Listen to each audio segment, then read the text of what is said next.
I still can't believe I did it. I mean, who does that to a child? To their child? And who does that to a family that was supposed to be loving and supportive?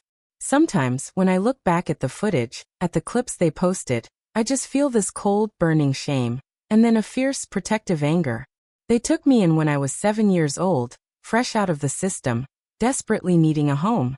But it wasn't a home they were offering. It was a set piece, a stage, and I was the reluctant, utterly unprepared star in their twisted reality show. The whole adoption, the years of family memories, the tears, the smiles, it was all a calculated act. A long con designed to turn a vulnerable little girl into a commodity, a ticket to YouTube fame. The moment I realized the truth, the depth of their manipulation, I felt like the ground had crumbled beneath me. And that's why I did what I did. I destroyed their entire platform. I deleted every single video, every photo, every piece of proof that they were ever good parents, effectively erasing their multi-million-dollar channel overnight. Was I wrong? Was I wrong to burn down the house they built on my tears and my life story, just because I finally had the key to the fire? Tell me, honestly, if you would have done the same thing. My name is Maya, and this is the story of how I went from an orphan hoping for a forever family to a teenage arsonist, torching a viral empire built on lies. It all started when I was 7. My life up to that point had been a confusing blur of foster homes and temporary guardians. I wasn't an easy kid. I had a lot of baggage, a lot of walls built up, but what 7-year-old doesn't? Then came the Petersons, Mark and Sarah. They were late 30s, seemingly charming, perfectly presented, and radiating this wholesome, aspirational vibe. They drove a nice SUV, lived in a big, suburban house with a white picket fence, and most importantly, they seemed genuinely excited to have me. I remember Sarah knelt down, holding a single, purple ribbon teddy bear, and she told me I was going to be their little princess. Mark was right beside her, holding a camcorder, always a camcorder, even then, and filming my first reaction. That should have been the first clue. My adoption wasn't just a private moment, it was content. They brought me home, and it was a whirlwind of new things. A huge bedroom painted lavender, new clothes, and seemingly endless staged welcome activities. They already had 2 older biological children, twins named Liam and Chloe, who were about 14 at the time. The twins were, shall we say, less enthusiastic. They were sullen, mostly ignored me, and seemed to understand something I didn't. That the new dynamics, the constant filming, the forced family outings, were all for show. The YouTube channel, Our Big Peterson Life, had been mildly successful before me. They did family vlogs, cooking tutorials, and house renovations, pulling in maybe a few $1,000s a month. Cute, forgettable, suburban content. But that all changed the day I arrived. My adoption video, titled Our Journey to Adoption, welcoming our new daughter, went viral almost instantly. It hit 1 million views in the first week. The comments were overwhelmingly sweet. People crying, saying how inspiring they were, how I was so lucky. Mark and Sarah ate it up. They started featuring me in every video. The first day of school video, the daughter's first ballet class video, the teaching our adopted daughter how to ride a bike video. They all generated huge numbers. I was the golden ticket. The inspiration they needed. The money started pouring in. AdSense revenue, brand sponsorships, merchandise deals. The quaint little suburban house they bought was soon paid off. Then they moved into a mansion with a dedicated filming room and a full-time editor. I didn't realize it, but my every moment was now monetized. Every tantrum was a challenging moment for the camera, every happy moment a blessed milestone. My entire childhood was being recorded, edited, and packaged for mass consumption, all without my true understanding or consent. I had to wear certain clothes, say certain lines, and most disturbingly, perform certain emotions. If I wasn't smiling enough, Mark would stop the camera and have me do a reshoot. "Maya, sweetie," he'd say, his voice dripping with faux patience. "Remember what we talked about? We need to show the audience how happy you are to be here." A big, genuine smile, like we practiced. Genuine. Nothing about it was genuine. It was all acting. The worst was when they manufactured a crisis. Once, they filmed me crying for an hour straight because they hid my favorite blanket and told me it was lost forever. Also, they could film the emotional reunion and the subsequent heartfelt talk about how lucky I was to have them. I was 10 then, and the manipulation was starting to become unbearable. The twins, Liam and Chloe, had long since checked out.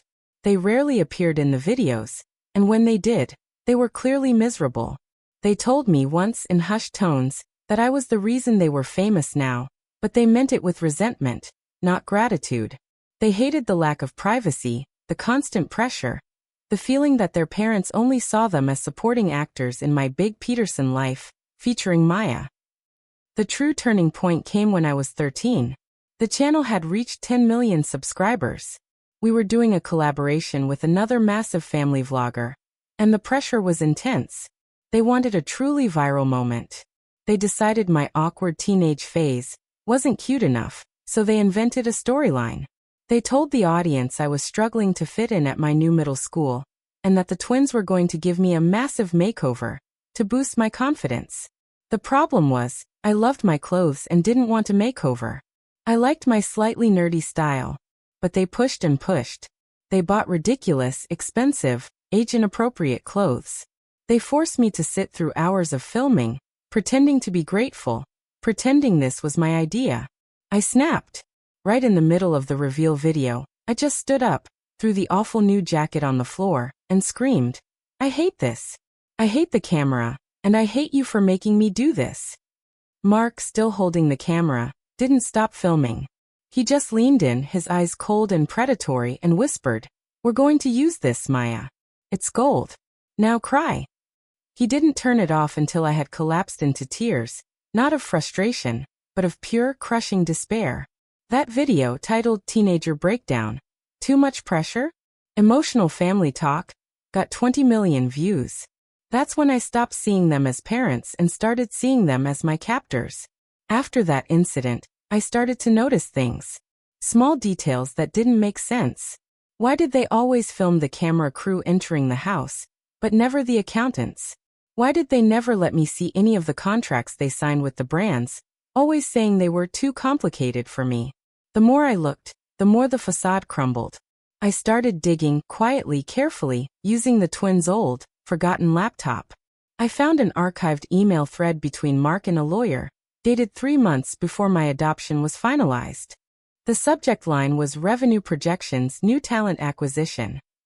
The email detailed a complex financial forecast, predicting that the addition of an inspirational adoption narrative would conservatively triple their ad revenue within the first 2 years. It was cold, corporate speak.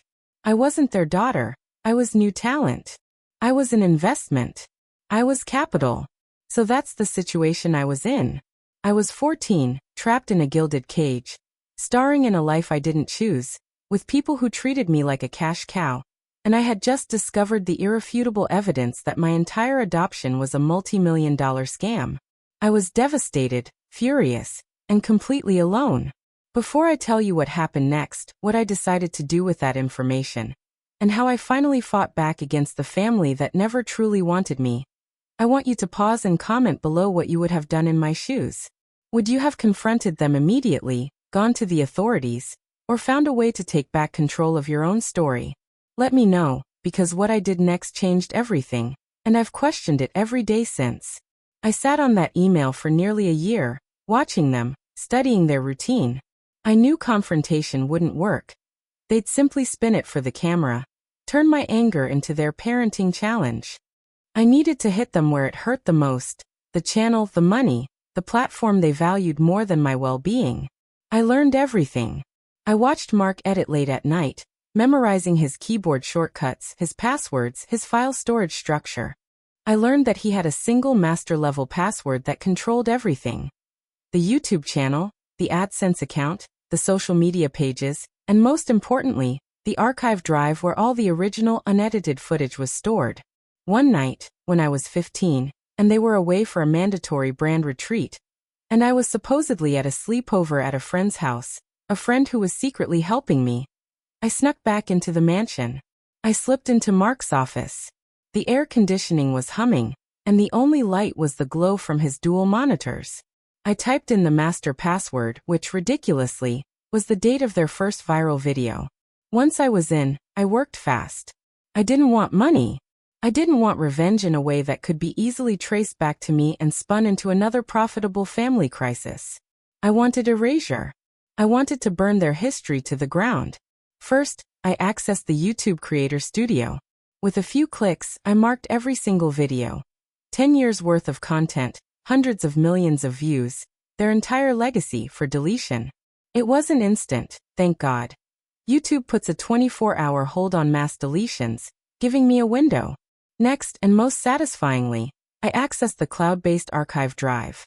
This was where the raw footage, the unedited moments, the private records were stored. I selected everything. Every file. I hit delete permanently and watched the little progress bar fill up as their entire, curated history was vaporized. The confirmation email that popped up was a small, satisfying victory.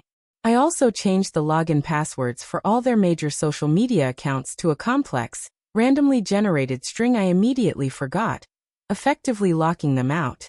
Then, I put the laptop back exactly as I found it and walked out. I went back to my friend's house and waited. The next day the explosion came. Mark called me, not screaming, but in a tone of cold, pure terror. "Maya, what did you do? The channel is gone. Everything is gone."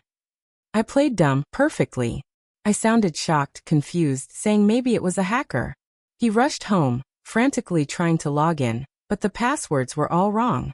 He couldn't even access the backend to stop the mass deletion timer.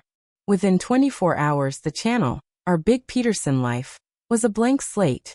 The millions of subscribers were still there, but every single video, the adoption, the makeovers, the breakdowns, had vanished. But it got worse. When he tried to upload an emergency apology video, he discovered the raw footage drive was completely empty. They had nothing left to upload, nothing to sell, nothing to prove their decade of authentic family life was real. The money stopped instantly. The sponsors pulled out. The calls stopped coming. Their multi-million-dollar empire had imploded. And the Petersons were left with a massive mortgage, no income, and the realization that the commodity they bought had just deleted them from existence. The aftermath was exactly what I had hoped for.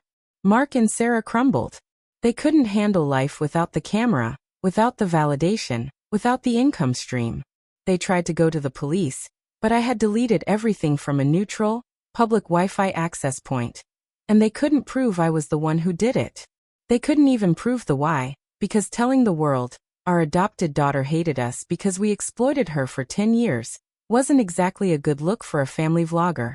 They were too embarrassed, too terrified of public backlash, to expose the truth. I was free. They couldn't film me anymore. They couldn't force me to smile. The house was quieter, colder, but finally mine.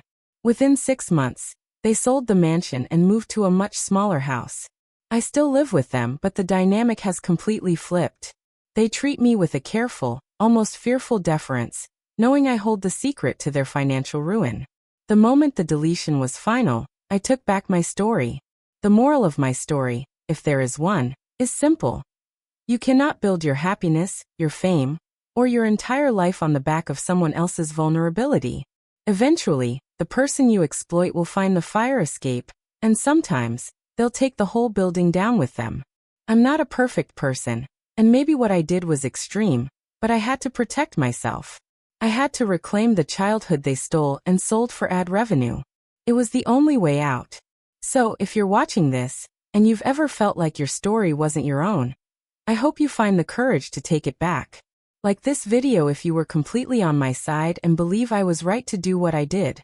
Subscribe to my channel right now for more stories like this one, where I plan to expose all the fakeness and hypocrisy I saw behind the scenes. And most importantly, share your final thoughts on this whole messy situation in the comments section below. I want to read what you think about my revenge. I'll see you all in the next story.